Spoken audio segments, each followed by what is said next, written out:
Bismillahirrahmanirrahim. Assalamualaikum warahmatullahi wabarakatuh. Perkenalkan, nama saya Muhammad Nur Fitra Kurniawan dengan NIM 1804040011 dari Prodi Teknik Sipil. Akan mempresentasikan hasil skripsi saya dengan judul Pengaruh Penggunaan ARS dan Zat Aditif Master Pozolit 420 Daracem SP1 sebagai bahan pencampuran beton terhadap kotakan beton. Sebelumnya, saya ingin mengenalkan dosen pembimbing saya. Yang pertama ada Hajah Dina Agustino SSI MSI dan dosen pendampingnya Abdul Basit STMN.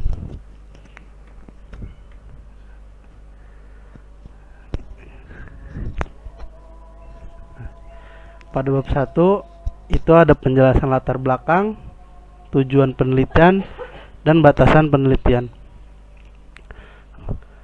Salah satu material yang banyak digunakan dalam sebuah pembangunan struktur adalah beton sebagai salah satu material yang sangat berperan penting dalam sebuah konstruksi sipil, terutama pada pembuatan struktur pondasi.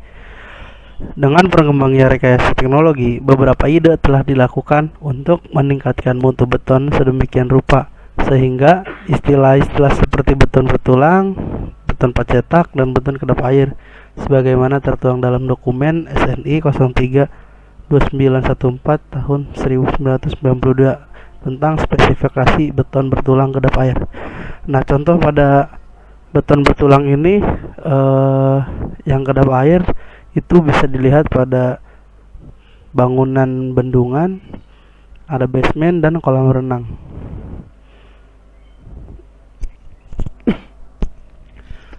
Pada tujuan penelitian ini yaitu berdasarkan latar belakang pada sebelumnya, penggunaan ARS dan penambahan aditif Master Pozolit dan Daracem SP1 pada campuran pembuatan beton bertujuan untuk mengetahui pengaruh pencampuran ARS dan zat aditif dengan berbagai persentase terhadap nilai kuatakan beton.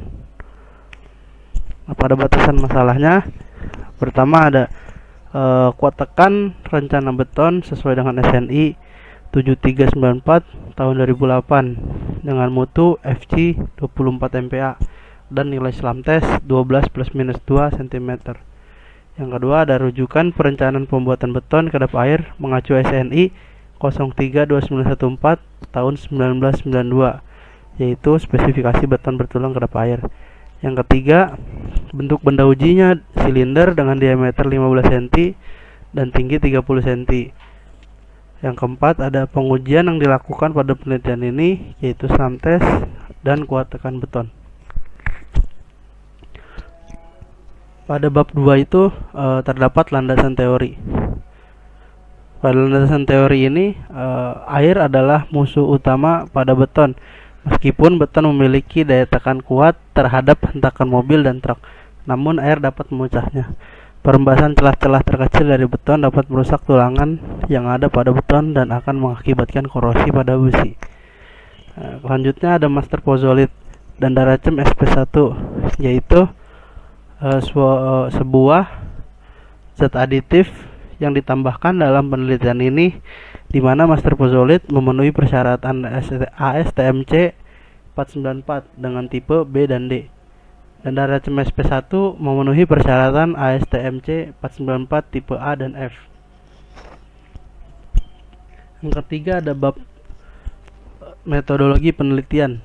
Pertama ada lokasi penelitian, kedua ada bahan-bahan yang digunakan, ketiga ada alat yang digunakan, dan empat pengujian. Untuk masing-masing itu bisa dilihat pada penjelasan di bawahnya.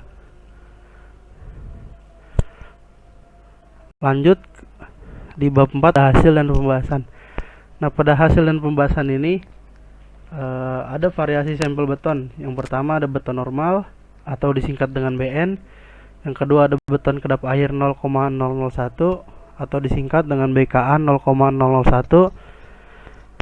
Yang ketiga ada BKA 0,002 dan yang keempat ada beton kedap air 0,003 atau BKA 0,003. Nah, pada di sini ada nilai SLAM-nya, yaitu pertama beton normal 13 cm, BKA 0,01 12 cm, BKA 0,02 dan 0,003 12 cm. Nah, selanjutnya ada pengujian kuat tekan beton pada umur 7 hari. Pada umur beton normal 7 hari memiliki kuat tekan 2,2 MPa. Yang kedua ada beton kedap air 0,001 dengan nilai kuat tekan 0,2 MPa. Yang ketiga ada beton kedap air 0,002 dengan nilai kuat tekan 10,2 MPa. Dan yang terakhir ada beton kedap air 0,003 dengan nilai kuat tekan 4,8 MPa. Berikutnya ada pengujian kuat tekan beton umur 14 hari, di mana beton normal memiliki kenaikan dibanding dengan sebelumnya, yaitu 6,2 MPa. Beton kedap air 0,001 memiliki kuat tekan 8,8 MPa. Yang ketiga beton kedap air 0,002 dengan nilai kuat tekan 10,5 MPa. Dan keempat beton kedap air 0,003 dengan nilai kuat tekan 5,9 MPa. Dan terakhir pada pengujian kuat tekan beton pada umur 28 hari, di mana pengujian ini merupakan hasil 100% beton pada umur 28 hari, di mana beton normal memiliki kuat tekan itu sebesar 15,9 MPa, beton kedap air 0,001 18,6 MPa, dan yang ketiga ada beton kedap air 0,002 19,5 MPa, dan keempat 0,003 sebesar 16,7 MPa.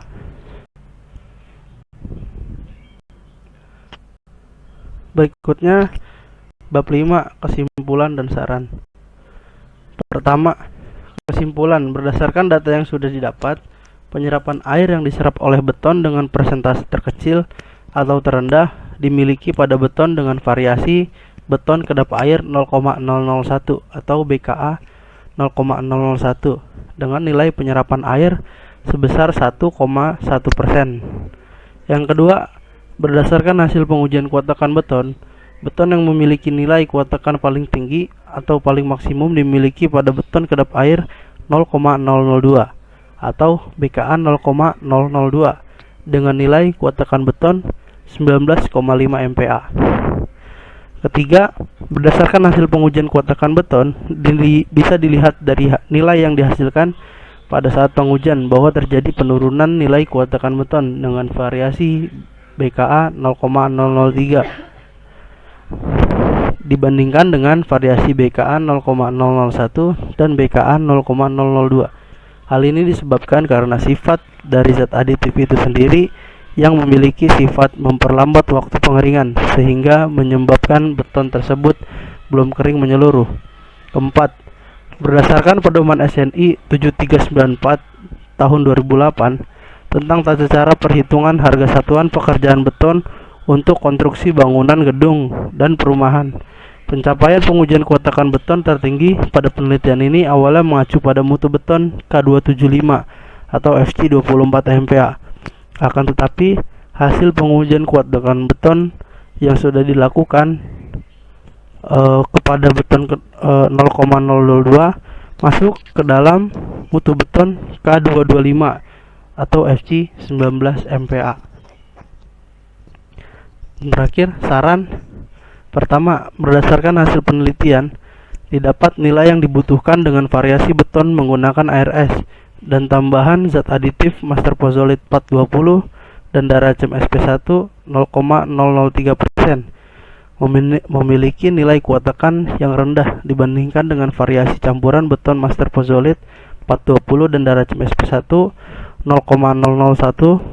dan 0,002% dikarenakan terlalu banyak cairan aditif yang bersifat memperlambat waktu pengeringan.